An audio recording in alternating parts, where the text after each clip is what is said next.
सहारनपुर जिले में SSP doctor Vipin Kumar ताड़ा के आदेशानुसार आरोपियों की धरपकड़ अभियान के तहत एसीपी सिटी अभिमन्यु मांगलिक क्षेत्राधिकारी नगर प्रथम अजेंद्र यादव को निकट पर्यवेक्षण में थाना मंडी प्रभारी धर्मेंद्र सिंह यादव के नेतृत्व में गठित टीम कर, जिसमें उप निरीक्षक संजय शर्मा, हेड कांस्टेबल राहुल त्यागी, कमल कौशिक, कांस्टेबल शुभम सिंह ने जमीन के फर्जी कागजात, फर्जी विक्रेता तैयार कर खरीद फरोख्त करने वाले गिरोह को बेनकाब कर दिया है। जो फर्जी दस्तावेज बनाकर लोगों की जमीन बेचकर लाखों रुपए का चूना लगाते थे, पकड़े गए दोनों शातिर अपराधियों के खिलाफ फर्जी दस्तावेज के तहत मुकदमा दर्ज कर लिया गया है।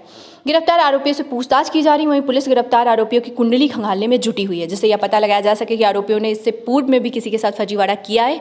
दोनों आरोपियों के आपराधिक इतिहास की भी जानकारी जुटाई जा रही है। एसीपी सिटी अभिमन्यु मांगलिक ने प्रेस वार्ता कर पूरे मामले का खुलासा किया और जानकारी देते हुए बताया कि अब तक की ये गिरोह शहर में फर्जी दस्तावेजों से जमीनों की खरीद फरोख्त करते थे।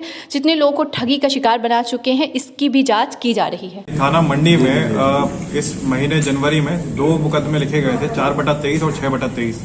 दोनों में मॉडस ऑपरेंडी सेम थी और सिमिलर अभियुक्त थे। 2 कंप्लेंट आए, उन्होंने बताया कि उनको एक ऐसी जमीन का बैनामा कर दिया गया जो ओनर उनको दिखाया गया था, उस ओनर की वो जमीन थी ही नहीं।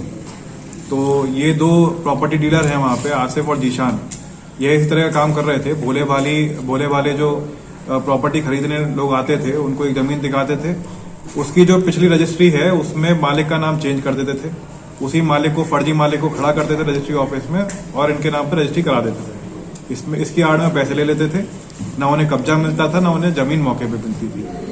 तो यह दोनों काफी टाइम से हरकतें कर रहे थे। अभी इनमें मुकदमा लिखवाया गया और इनको आज गिरफ्तार करके कोर्ट में पेश किया जा रहा है। इसके बारे में हम जानकारी कर रहे हैं कि इन्होंने किस तरह रजिस्ट्रार ऑफिस में भी कोई इनसे मिला हुआ है या किस तरह इसमें धांधलेबाजी है जिसमें ये कामयाब हो पाए। उसकी जांच होगी, विवेचना होगी, जो भी लोग प्रकाश में आएंगे उस पर भी कार्रवाई होगी। अभी 2 मुकदमे सामने आए हैं, तो 2 मुकदमे में 2 बेनामे इन्होंने किए हैं, तो पूछताछ की जाएगी। अगर और बेनामे भी ऐसे पाए जाते हैं, एक्चुअली और कंप्लेंट आए नहीं है, तो इसका मतलब हम मान के चल रहे हैं इन्होंने 2 ही बेनामे किए हैं।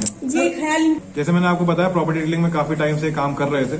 उसी टाइम अगर इन्होंने लगा होगा कि लालच इनके दिमाग में आया होगा, उन्होंने सोचा होगा इस तरह भी बेनामे किए जा सकते हैं। ये अभी तक 2 लोग पकड़ में आए हैं। इसमें जो फर्जी लोग उन्होंने खड़े किए हैं, हमने उनकी भी शिनाख्त काफी हद तक कर ली है और उनको भी पकड़ रहे हैं। धीरे धीरे जैसे दायरा बढ़ेगा विवेचना का, उसमें हम बाकी लोगों पे कार्रवाई करेंगे। क्योंकि मैंने आपको बताया कि अगर ऐसी चीजें कुछ निकल के आती हैं जिसमें रजिस्ट्री ऑफिस की मिलीभगत पाई जाती है या फिर किसी भी सरकारी मुलाजिम की मिलीभगत पाई जाती है, तो उस पर भी कार्रवाई होगी। जी, जैसे मैंने बताया, जब भी आप सबसे पहले तो जब आप प्रॉपर्टी खरीदें तो उसके मालिक से और रजिस्ट्री ऑफिस में जाकर और किसी समझदार वकील से एक बार सलाह मशवरा कर लें कि जो प्रॉपर्टी उनको दिखाई जा रही है उसका टाइटल क्लियर है, उसमें कोई डिस्प्यूट नहीं है और जिन लोगों के साथ खरीदारी कर रहे हैं वो भी विश्वसनीय होंगे। क्या पहले कोई नहीं, अभी तक ऐसी आपराधिक इतिहास की कोई जानकारी नहीं मिली।